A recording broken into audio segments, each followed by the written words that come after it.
15 minutes more to catch an Uber? Are you kidding me? Man, I can't believe this Uber canceled 20 minutes into my ride.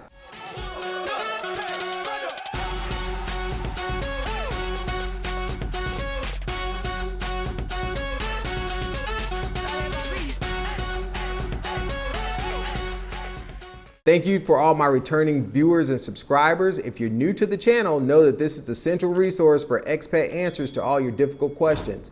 So let's get into it. What is good, Mexiplanners? One of the questions I see asked all the time is how do you get around Merida, Mexico using ride sharing apps, the bus, the bike, or what have you? And so today I'm gonna tell you everything that I know about getting around Merida, Mexico in this video. We first moved down to Merida, Mexico in 2019.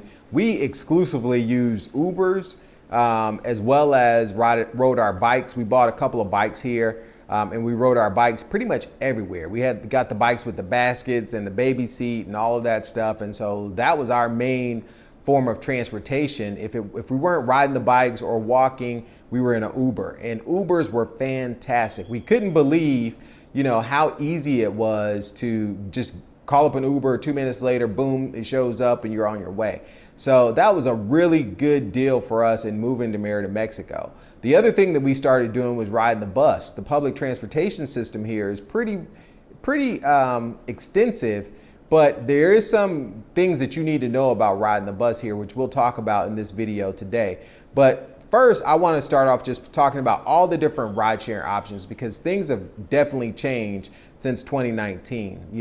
We've had the pandemic. And so when we got back from Atlanta, last year in 2020, we actually bought a car. So I have a couple videos that I'll link to above to kind of tell you and explain, what it's like to buy a car here, why we bought a car, and even what it's like to drive. I did a whole little series on driving around Merida. But today I'm not talking about driving or buying a car, although I definitely think it's a game changer and it's one of the best options for getting around Merida. But if you're here and you don't want to own a car, there's still plenty of options to get around. And so we're going to start this first point talking about the ride sharing options that are available in Merida and the state of ride sharing here in Merida. All right, I've seen so many times in the recent past about problems with Uber, whether it's 20-minute waits or cars canceling 10 minutes into your wait.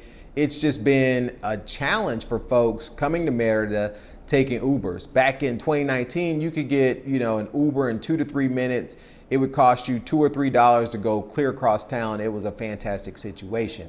Now with the pandemic and also with new fees that Uber has implemented, I think many of those drivers have left the Uber platform and have gone elsewhere.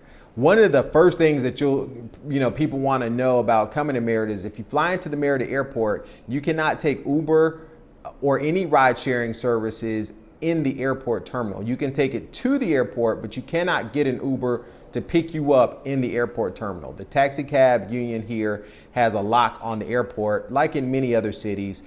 So they do not permit pickups from passengers in the airport terminal. So that's one of the things to know about ride sharing applications here in Merida. The other thing to know is that there are 3 different ride sharing applications, Uber being the most popular or one that we all know and we use in the States. Another that is here that is not in the States is a Chinese application called Didi, and that's D-I-D-I. I like to say Diddy like P. Diddy, but it's not Diddy, it's Didi.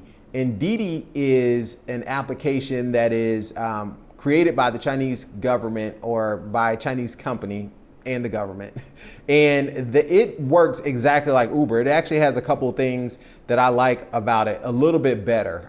Their drivers are verified just like in the Uber platform. And it does some things that I'll show you in the screen that I haven't seen on the Uber, so on the Uber platform. So I really like the Didi application. I used it for the first time this week and it was flawless. I've used it a couple of times since.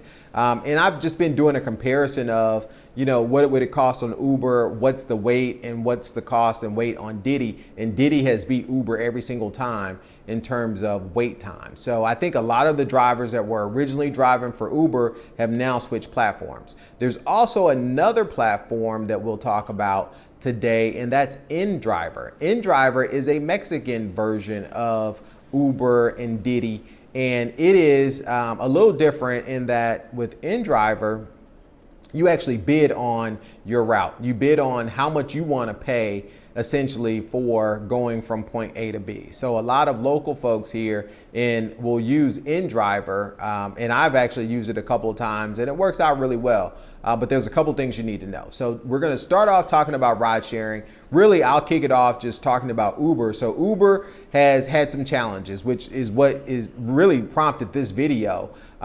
In that, it doesn't work as flawlessly as it used to. It's still relatively inexpensive. If you've taken an Uber in the States, you know that they tax you just about for everything. Here, you can go pretty much clear across town if you can get someone to pick you up for, no more than $7 or $8. I've actually taken an Uber all the way to Progreso, which is out of town. That's a whole nother city on the coast. And it's cost me $12 to get there to Progreso, and I think it was like $8 to come back. But this was, back when Ubers were super readily available. I have no idea what it would cost now to go to Progreso on an Uber, but they've definitely had some challenges, and I think many of the drivers have left the platform or only drive part-time on that platform. The biggest challenge we see is around wait times. There's just, 10, 15 minute wait times in times where it really should only take 2 or 3 minutes to find an Uber. When it gets a little closer to curfew, so right now Merida has a curfew from 11:30 to 5 a.m. in the morning where no cars can be on the roads. And as you get a little closer to that curfew, say 10 o'clock hour, it's almost impossible to find a car on the Uber platform. And so I've been with a friend who needed to get home at, almost 11, and she really had challenges. I mean, we were down to the wire texting with the Uber driver, like, please, please, please come pick us up, because I live right around the corner, and it was just a really big challenge for her to make it back home. She was contemplating sleeping over because it was a challenge. And so that's just one of the things to know, is that the Uber system, while it still works and you can still get an Uber, it's not as flawless as it used to be. I mean, it was really clutch back in the day where we could just hop in an Uber and be, somewhere in a couple of minutes. So that led me to explore other options for ride sharing. And the second option I'll talk to you about is Didi. Didi is D-I-D-I. It's an application that you can download on Android or iPhone, and it's built by a Chinese company. Didi works exactly like Uber. The only difference that I found is and with Uber, you have the option of paying cash here in Mexico, which is different. It's called efectivo. That's what we call cash, is efectivo. Or you can pay with a card. I just use a card on my Uber, and that makes it easy. Didi, I don't trust the origin of the application, so I'm only paying in cash. So that's one of the big things to think about, is when you get out of the Uber, or before you get out, you got to make sure you square up and have the efectivo. But it works exactly the same. The drivers they undergo a background check. The cars are a little bit better and newer, and it works, pretty similar. One of the features, which I'm gonna put up on the screen right now, is that I like, is they show you a picture, like a 3D image, or not a 3D, but an image, like a Google Maps image of where the driver is going to meet you. So they pull up a picture of the street view and say the driver is going to meet you right here, which I think is super helpful. So you're not confused as to where are you picking me up, all those good things. It shows you exactly where the pickup point is, or at least a picture of the pickup point. And I've had no issues connecting with my Didi drivers because of that. And so that's one of the features I really like about the Didi app. And I call it Didi, so if you hear me talking about Didi and Didi, it's the same application.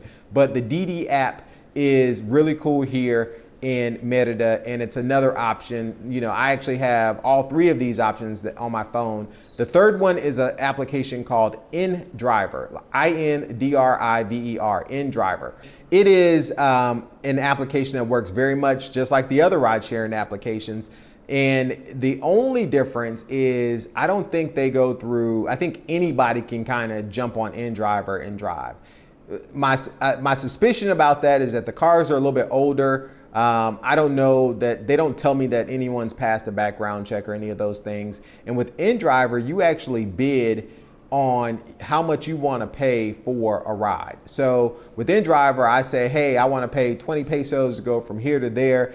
and the drivers will either accept that bid, or they will come back with a counter and say, nah, it's really 30 pesos or 25 pesos or whatever. And then you get to decide which driver you want to go with. Now, again, from a safety perspective, I don't feel as safe from a driving or just, I don't know this person type of thing as with InDriver as I do with Uber or Didi.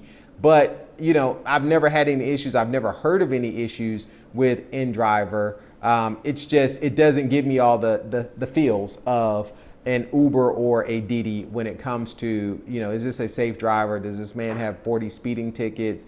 Any of those things. But, I do feel a little bit safer just riding in a Uber or a Didi than, say, an InDriver car. Now, the same folks that drive for InDriver also drive for Didi, also drive for Uber, so it's probably a non-issue, but I wanted to bring it up in this video and just point it out that it is an alternative and it is something that you should be concerned about or at least think about.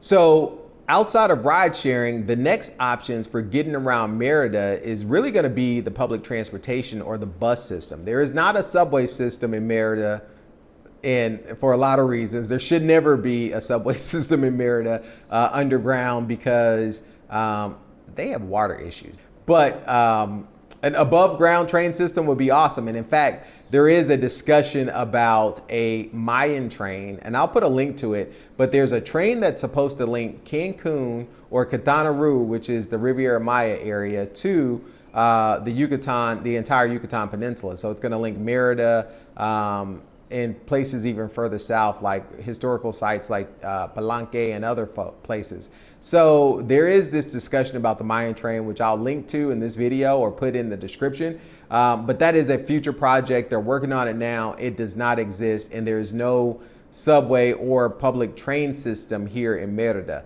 But the bus system here in Merida is a little bit different. And so it goes all over the place. The main hub for the buses, and all the buses either go to Centro or leave from Centro and come to other points in the city.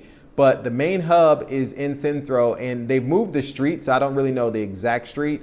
But back last year when they were renovating the bike paths and making the city more pedestrian friendly, they actually moved the buses away from the city center a little bit. So there's a main street where all the buses kind of go and you can pick. Now, the biggest thing you need to know to ride a bus here is one, it's only 9 pesos. So it's 9 pesos to get on the bus. That's less than 50 cents or just about 50 cents on any given day.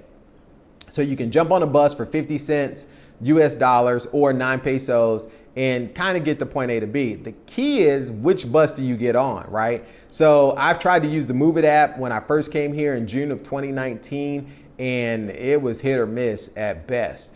The way that the bus system works and the way what you need to know is you have to have some idea about how the city's kind of laid out. What are the colonials, right? So where is Alta Brisa? Where is Benito Juarez? Where is Grand Plaza?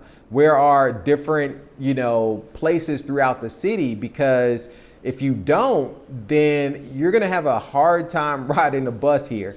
I'll give you an example. The buses all have on their window or on a scrolling LED that's in the front window where it's going to, what kind of the route, right? And so they'll list, okay, this bus goes to Grand Plaza, this bus goes to Villas, this bus goes to Alta Brisa, etc. And so based on the destination, kind of the route or the streets that this bus is going to take in order to get there. Now, there may be multiple buses going to those places, but you have to kind of know, okay, this bus is a north bus, or this bus is a south bus or a west bus or what have you.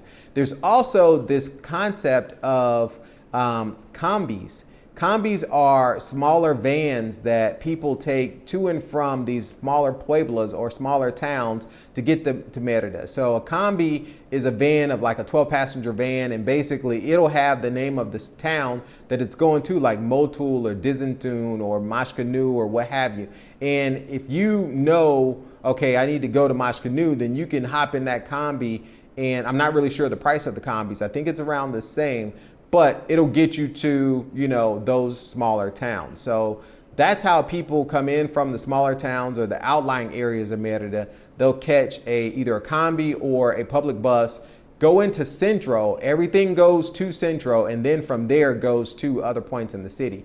So I've had my nanny who lived in Cancal actually have to take, it took her an hour and a half to get to work. She would take a bus from Cancal to Centro, back from Centro, all the way north to Benito Juarez, where we lived at the time. The bus system has its challenges in that everything kind of goes to Centro and then fans out from there. It's 9 pesos to ride. The other thing that you really need to know, and please pay attention to this point, is that when the bus stops and you get on, hold on and be ready to take off. They do not wait for you to get settled. They actually start taking off as soon as you step foot on the bus, which is kind of crazy. The first time we jumped on a bus, or one of the first times, my wife's cell phone went flying out the door and I had to jump off really quick and grab the phone before the guy got too far, got too much into going. But he was rolling forward, trying to keep it moving. So they'll open the door, you jump on, and they take off. And with the door open, and if you're not prepared, you may have a situation where you fall out. But they're in a rush. They don't wait for you to, pay the money, sit down, or any of those things. They just take off. So when you get on a bus, be prepared that the driver is just going to take off. I've seen it. I've ridden several, and I've seen it done many times, whether it's an elderly person, a young person, they don't really care. They just get on and take off. So hold on when you get onto the bus, find something to hold on to, and then pay the driver. Know the colonial that you're going to or the area that you're going to. So get out a map, print you a map of the colonials or the areas, and then you'll be able to find the bus you want to ride based on what's on the window or in the scrolling thing, the scrolling LED to let you know exactly where this bus is going. So that's bus transportation in Merida. Oh, last point, there's also a bus that goes from Progreso to Merida. So there's a bus that goes from Centro all the way up to Progreso. It's called the Progreso Merida Audio or Progreso Merida bus. And the location for it in Centro is just a few blocks south of the Grand Plaza. So that is the Zocalo, or Plaza Grande, I should say. Now, let me make this point, and I want to clear this point up. There's the Plaza Grande, which is the main central point within the city, also called the Zocalo. There's a mall called Grand Plaza, which is in the north of Merida in the Monte de Ames neighborhood. The Grand Plaza Mall is not the Plaza Grande that's in Centro. So in a ride-sharing app, if you're on Uber, or what have you, or Didi or anything, and you put in Grand Plaza, you're going to the mall. If you put in Plaza Grande, it may take you to the Zocalo. So know that here in Merida, you always have to know where you're going, what colonial you're going to. And that's basically what neighborhood. So whether that's Alta Brisa, Las Americas, Francisco Montejo, wherever, Cancal, you need to know the directions always require you to put the neighborhood that you're going to, because many of the streets are simply Calle 33, Calle 55, Calle 42. There's one of those streets in every single neighborhood. So you always have to know the direction of where you're going, or the city in which you're going, or the neighborhood that you're going to. But keep in mind, so the Progreso Merida bus goes from Centro all the way up to Progreso, to Centro in Progreso. Now, that bus makes a couple of stops. So it picks up in Centro, and then when it gets just past Grand Plaza, it makes a second stop. So there's a bus stop in the north just past the mall, Grand Plaza. It's not the one at the mall. You have to go up a little bit, probably another 20, 30 feet, and there's a stop for the Progreso Cancun bus. I'm sorry, Progreso Merida bus, not Progreso Cancun. There's a stop for the Merida the Progreso bus just north of the Grand Plaza Mall. Now, if you go up a little further by Costco, there's also another stop for that bus, but those are really the only 3 stops. It takes about an hour to go from Centro to Progreso, on that bus, and it's a little bit more. I think it's 17 pesos one way or 36 pesos round trip the last time I've taken it. It's an air-conditioned bus. Depending on what's going on, it can be very, very crowded, but they have many buses that go back and forth, and I think they leave about every 30 minutes if I'm not mistaken. And that main location for picking that bus up is in Centro. So if you want to go to the beach, you can get there either going to Centro and riding it all the way up, or if you're in the north, just hopping on at one of the two spots past Grand Plaza, either Grand Plaza or Costco, or it's a little further up than Costco, and you can catch that bus to Progreso. One of the things that the city of Merida did last year was build out these huge bike paths. And they're all over the city. So probably a good third of the folks here ride bikes as a daily transportation. The city is completely flat. There's very few hills in Merida. So you can ride from one place to the other, and it's just a fairly easy ride. Bikes are a main form of transportation for many workers. In fact, I've seen landscaping services run on bicycles or tricycles. So you'll see this, a tricycle with a cart in the front, and it'll have, all the landscaping equipment on that cart. That is a work truck here in Merida. So it's a pretty cool part of the culture. I'll show you a piece of art that I have by a famous artist here in Mexico, but riding bikes is definitely a part of the culture here in the Yucatan. And the city of Merida decided to make it safer for folks to get around. And so they built these bike lanes. They actually took away part of the street and built bike lanes throughout the cities and painted them and had this big campaign and movement. It was incredible. I mean, I think it was over 54 miles of new bike lanes built throughout the city, which is impressive. I absolutely love, that's one of the things I loved about living here, was just being able to ride my bike everywhere because the streets were so wide, and generally there was this practice of cars always parking on one side of the street, so you could basically ride where the cars were parked. But they now have bike lanes that are dedicated for you to get from point A to B. All right, last but not least, and this is the form of transportation I've probably taken the least, is a taxi.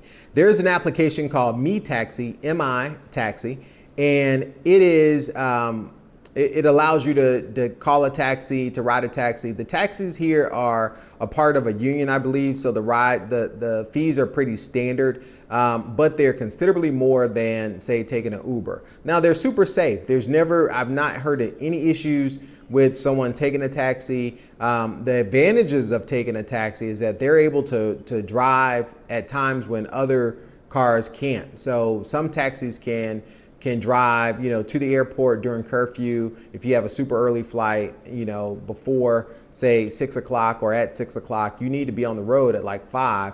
And so a taxi is able to take you while there's still a curfew. And so that's an advantage of taking a taxi. It's really easy to call them. You can, there's a phone number, which I'll link to, as well as an application called Me Taxi that you can use to take the taxi. But they're regulated by, I believe, a union, and so their prices are going to be a little different, but they're super reliable. And when I say more expensive, they're still relatively inexpensive compared to, services in the States. So a taxi might cost you $3 and Uber might cost you $1, as an example, or $1.50. If this video's been good for you and you got any tasty transportation tidbits, do me a favor and give me that thumbs up. Let YouTube know that this is a good video so they can show it to other folks. I appreciate you guys watching. Until next time, Mexitplans Monty, I'm out.